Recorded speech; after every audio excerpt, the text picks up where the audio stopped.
Hey guys, Quizmaster here. Alright, I'm here to go over something I don't do very often. Gun retention. How to hold on to your gun. Crazy world we got. It's a lot more dangerous now than I can ever remember. And a lot more people are choosing to get, carry guns. And it's for self-defense under the Second Amendment. But anyway, one of the problems with the gun is if you don't practice, some people say, I got a gun, I don't need anything else. I don't need to learn that karate or that boxing, Muay Thai, Jiu-Jitsu. I got a gun. Okay. A lot of I don't know stats, so I'm not going to put out stats, but a lot of gunfights turn into grabbing the gun away, grabbing the person, pointing the muzzle the other way, all kind of ugly things.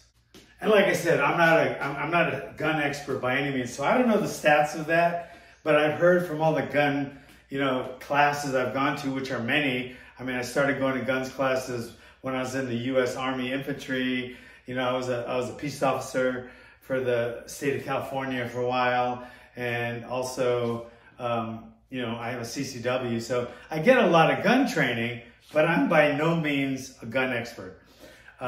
But I do know statistically that a lot of people that carry guns end up having to use their hand skills or their fighting skills or their unarmed skills to be able to get back to their gun.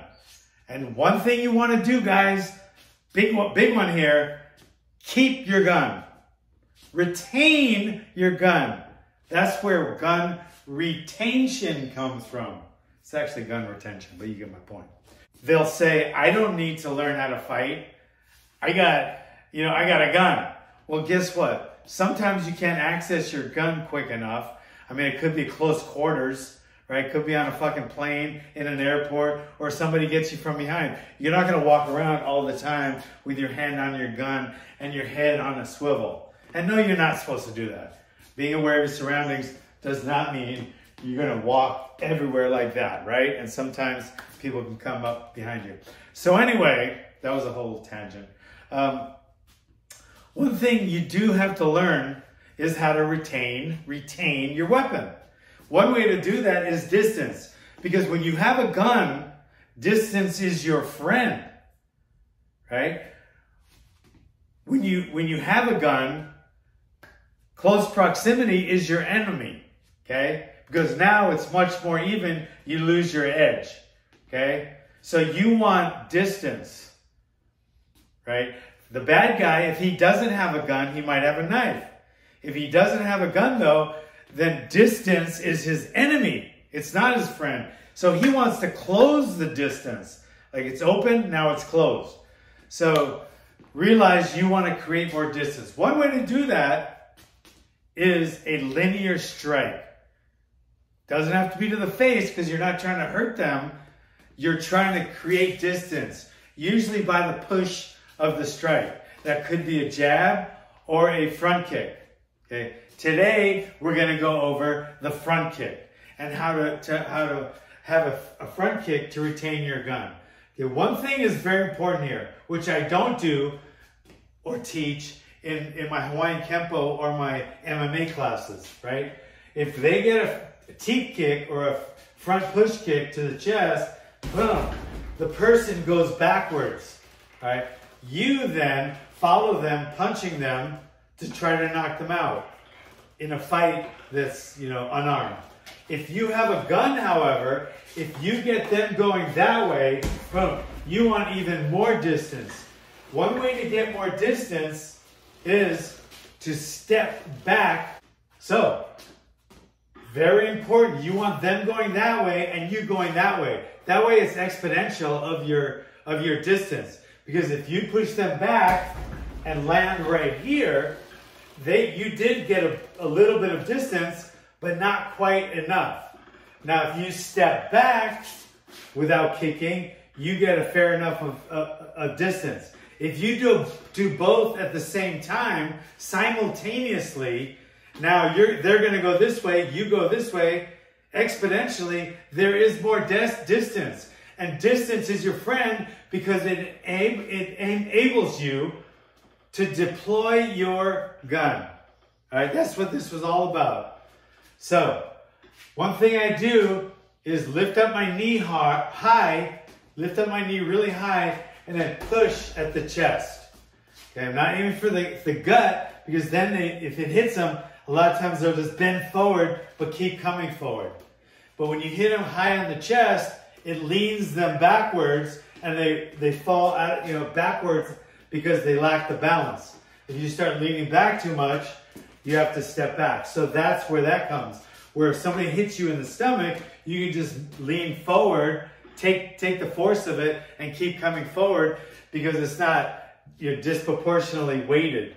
So you don't have the balance to fall backwards, okay?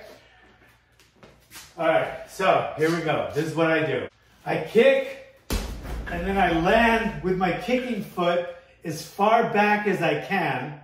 And then with my front foot, where most of us is going to be, this is our right foot, we push it back as much as we can. Now I'm this far back. And the guy, say the guy was the bag, he's going to be a few feet the other way. So you have a lot more time always keeping your gun side back. You get time to deploy your weapon, whether that be a gun or a knife. In this case, we're talking about a gun, okay? So again, we're going to lift up, kick, and step with a kicking leg. That gets a little bit awkward to kick and then step back with that foot, because it's coming back. So it's kick, boom, step back, and now I take another bigger step back with my right leg, and I'm this far away. Okay? So you kick, I'm right here, bang, step back, look how far away I am. So that's how you do that. Okay? You're gonna kick them on the chest, they're gonna lean back and start falling back. You step immediately back and then back. So it creates that much more distance between you and your attacker. Okay? So I'm here, the proximity's here, right? And then I'm gonna kick, boom, land. Look how far back I am. So that gives you about 7-8 feet right there. And then they went back a few feet. So that gives you the time to deploy your weapon. All right, so that's gun retention lesson number 1. All right, next one I'm going to teach you is how to do that with your jab as opposed to your kick. You don't get quite as much push, but you're also not trying to balance on one leg in this hustle and bustle and scurry and adrenaline of a street altercation, okay? So I'll see you next time for part 2, but this is part 1 of weapon retention, all right?